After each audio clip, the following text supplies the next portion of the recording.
തിരുവനന്തപുരം നഗരസഭ നടപ്പാക്കിയ take A break ശൗചാലയ പദ്ധതിക്ക് പൂജപ്പുരയിൽ ബ്രേക്ക്.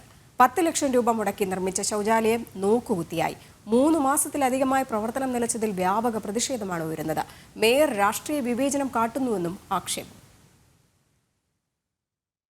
തിരുവനന്തപുരം നഗരസഭയ്ക്ക് കീഴിലെ തിരക്കുള്ള മേഖലയാണ് പൂജപ്പുര. ഇവിടെയാണ് ടേക്ക് എ ബ്രേക്ക് പദ്ധതിക്ക് കീഴിലായി നഗരസഭ ശൗചാലയം നിർമ്മിച്ചത്. നീണ്ട പ്രതിഷേധങ്ങൾക്കൊടുവിലാണ് പൊതുജനങ്ങൾക്കായി ഇത് തുറന്നത്. എന്നാൽ ഇപ്പോൾ മാസങ്ങളായി ഇവിടെ അടഞ്ഞുകിടക്കുകയാണ്.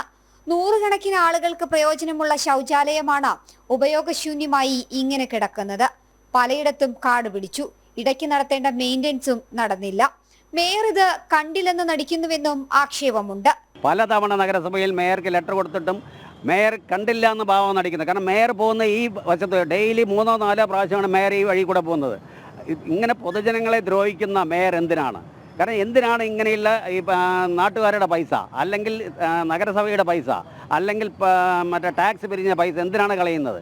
ടേക്ക് എ ബ്രേക്ക്, അതെന്താണ് ടേക്ക് എ ബ്രേക്ക് പറഞ്ഞാൽ ബ്രേക്കായി കിടക്കാനാണോ? അതാണ് നമുക്കറിയേണ്ടത്. തട്ടിക്കൂട്ടിയാണ് ഉദ്ഘാടനം നടത്തിയതെന്നും ആരോപണമുണ്ട്. പ്രതിഷേധം മുഖവിലക്കെടുത്ത് പദ്ധതി ജനങ്ങൾക്ക് ഉപയോഗപ്രദമാക്കിയില്ലെങ്കിൽ ശക്തമായ സമരത്തിനൊരുങ്ങുകയാണ് പ്രദേശത്തെ BJP നേതൃത്വവും വ്യാപാരികളും. ഇത് നഗരസഭ ചെയ്യുന്ന ഒരു വലിയൊരു ദ്രോഹമാണ്. നഗരസഭ ജനങ്ങളോട് ചെയ്യുന്ന ദ്രോഹമാണ്. വ്യാപാരി സുഹൃത്തുക്കളോട് ചെയ്യുന്ന ദ്രോഹമാണ്.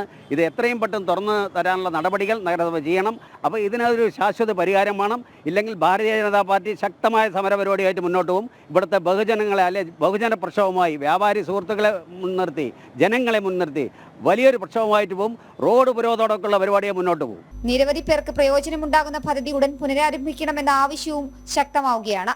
ജനം, തിരുവനന്തപുരം.